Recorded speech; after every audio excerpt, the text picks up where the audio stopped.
এর চাইতে কত ছোট, দুনিয়া যে আখেরাতের চেয়ে কত ছোট, আর আখেরাত যে দুনিয়ার চেয়ে কত বড়, আখেরাত যে দুনিয়ার চেয়ে কত বড়, তা পরিমাপ করার মতো যন্ত্র কিয়ামত পর্যন্ত পৃথিবীতে আসবে না, পৃথিবী যতই উন্নত হোক। কিভাবে? আপনাদেরকে আমি দলিলের মাধ্যমে বোঝাই।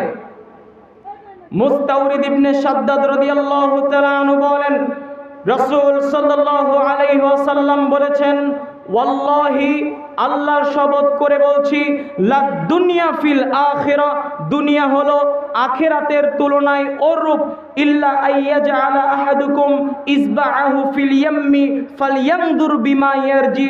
তোমাদের কোনো একটা ব্যক্তি সমুদ্রে আঙুল ডুবালো, কোনো একটা ব্যক্তি সমুদ্রে আঙুল ডুবালো, কোনো পুকুরে নয়, কোনো নদীতে নয়, কোনো খাল বিলে নয়, তোমাদের কোনো একটা ব্যক্তি তার আঙ্গুল কিসে ডুবালো?